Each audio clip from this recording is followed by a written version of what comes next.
వరకు ఏడుస్తూనే ఉంటానని.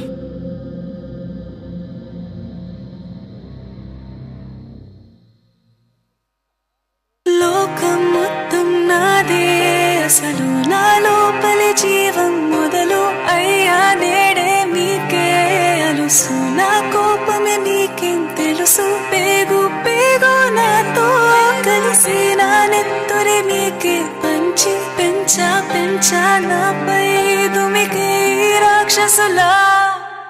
అత్యాచారం చేసి నోని ఊరి తీయాలి, మేడ పట్టి గొంతు పిసికి కాల పెట్టాలి. నేను చెప్పేదంతా లోకం మొత్తం వీణ పడాలి. మీ చెల్లి కోసం ఏ రోజైనా నిలబడాలి. నేను పాడేది పాటని కద్దు చిన్నారి మాటలే ఇవి, కన్నులు కల్లార తడి కాపాడేదెవరు మరి? అమ్మాయిల వాకిళ్లలోనే సంఖ్యలు బంధించి మరి రంగుల ముగ్గుల పొడి రక్తంగా మారినే పడి. మమ్మీ నువ్వు ఇంట్లో వదిలేసి వెళితే, అంకల్ నా చేయి పట్టి మీద పడితే ఏమని చెప్పను నేను, ఎవరికి చెప్పను నేను. మీరే నేర్పించారు పెద్దోళ్ళు దేవుళ్ళు అని. ఎందుకు మమ్మీ పుట్టించాడు డాడీ నన్ను? అసలు వినాలనుకున్న నేను చందమామ కథలు, ఆడపిల్ల బాధలన్నీ చెప్పుకునే బదులు పుట్టగానే చంపేస్తుంటే తప్పుతుండే ఉసురు. చిన్న బట్టలు వేసుకుంటే చంపేయాలా? ఇంకెన్ని రోజులు దాచుకుంట ప్రాణం ఇలా? నేను చదువుకోవాలా లేదా బడికెళ్ళాలా? న్యూస్ పేపర్ మెన్ స్టోరీ అయిపోయా నివాలా. చిరునవ్వులతో కాలం గడపాల్సిన చిన్నారి మనిషి అనే రంగేసుకున్న క్రూర మృగాలకు బలైపోయింది. 8 ఏళ్ల చిన్నారిని హింసించి అత్యాచారం చేసి చంపిన ఘటన మానవత్వానికే మాయం మచ్చగా మిగిలిపోయింది.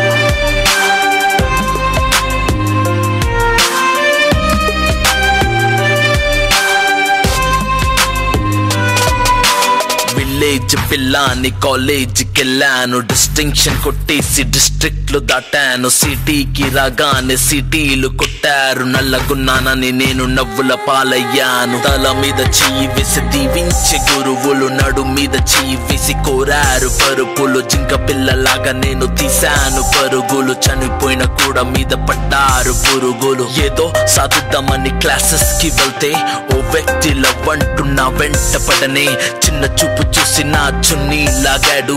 యాసిడ్ దాడుల్లో నా పేరెక్కించాడు, రోడ్డు మీద రేపు చేసి రోకల్తో చంపారు. ఇది విన్న మా డాడీ కుక్క పెట్టి ఏడ్చాడు. క్యాండిల్ పట్టుకొని వాకింగ్ చేస్తారు, క్యాండిల్ ఆరిపోగానే ఇంటికెళ్ళిపోతారు. లోకం మొత్తం నాదే, అసలు నా లోపలి జీవం మొదలు అయ్యా నేడే మీకే అలుసు. నా కోపమే మీకేం తెలుసు, పేగు పేగు నాతో కలిసి నా నెత్తురి మీకే పంచి పెంచా నాపై దుమికే ఈ రాక్షసులా.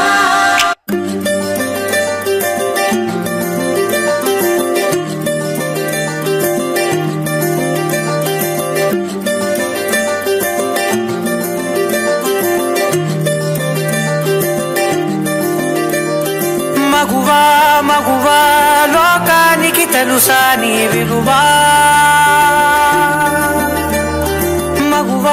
మగువా నీ సహనానికి సరిహద్దులు కలవా? అటు ఇటు అన్నింటా నువ్వే జగమంతా, పరుగులు తీస్తావు ఇంట బయట. అలుపని రవ్వంతా అననే అనవంట, వెలుగులు పూస్తావు వెళ్ళేదారంతా.